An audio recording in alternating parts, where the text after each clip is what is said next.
Thank you doctor Thambidurai जी। माननीय Shrimati Priyanka Chaturvedi ji, 3 minute. जी sir, आपका मैं आभार व्यक्त करना चाहूँगी। सबसे पहले तो मैं श्रेया यादव जी, तानिया सोनी जी और निविन दालविन जी के परिवार को अपनी संवेदनाएं व्यक्त करना चाहूँगी। जो उनके साथ हुआ, मैं उम्मीद करती हूँ आने वाले समय में किसी बच्चे के साथ ना हो, और वो बच्चा जो एक अपॉर्चुनिटी को ढूंढते हुए आता है उसके साथ तो कतई ना हो।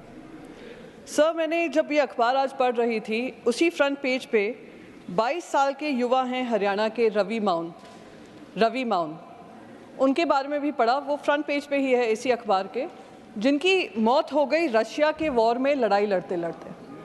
22 साल के वो भी युवा हैं, वो भी अपॉर्चुनिटी, एक लैक ऑफ अपॉर्चुनिटी जो देश में हो रही है, जिसके चलते एक युवा को मजबूर होना पड़ रहा है कि रशिया यूक्रेन वॉर में भागीदारी लें और वहाँ पे अपनी जान गंवा बैठे हैं। हरियाणा के हैं, पूर्व मुख्यमंत्री यहाँ पे बैठे हैं। उम्मीद थी कि हम सब उस पर भी चर्चा करेंगे कि जब हम 267 लाते हैं नीट पे, 24 लाख जो बच्चे हैं उनके जो फ्यूचर हैं उनके बारे में उस पर भी चर्चा करें। पर अच्छी शुरुआत है, मैं उम्मीद करती हूँ आने वाले समय में हम वो चर्चा करेंगे।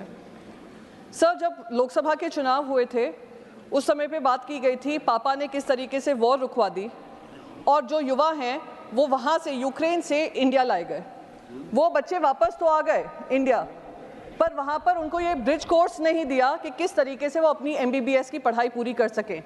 इतना उनको मजबूर कर दिया कि वो वापस यूक्रेन गए अपनी पढ़ाई कंप्लीट करने के लिए।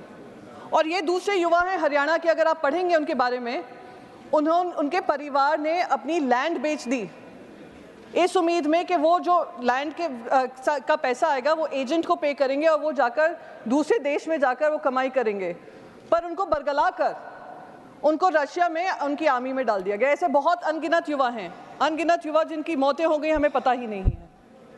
उसी तरीके से सर, हमने बाकायदा, हमारी सरकार ने इजराइल के साथ ऐसा ही एक साइन किया है, ट्रीटी साइन की है कि हमारे युवाओं के पास यहाँ पे रोजगार नहीं है तो जाइए इजराइल पे बॉर्डर पे जाकर लड़ाई लड़िए, उनकी वॉर हम लड़ेंगे और हमारे बच्चे यहाँ पे शहीद होंगे, हमें उसकी कोई परवाह नहीं है।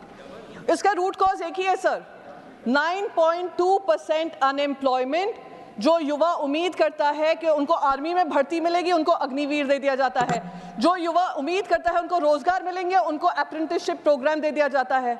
तो अगर युवाओं के बारे में व्यापक चर्चा करनी है तो इस इकोसिस्टम को खत्म करने की ज़रूरत है, जहाँ पे सरकारें हों, सरकारी नुमाइंदे हों, और साथ ही साथ ये कोचिंग सेंटर से लेकर ये पूरा इकोसिस्टम जो हमारे युवाओं के सपनों को तार कर रहा है, चूर कर रहा है, उस पर किसी तरीके का संज्ञान लिया जाए और सख्त से सख्त कार्रवाई हो। ये ना हो कि 10 लोगों को आपने जेल में डाल दिया, 3 महीने बाद बेल दे दी और फिर वर्क एज यूजुअल चल रहा है।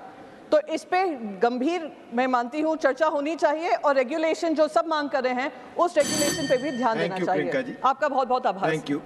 डॉक्टर फौजिया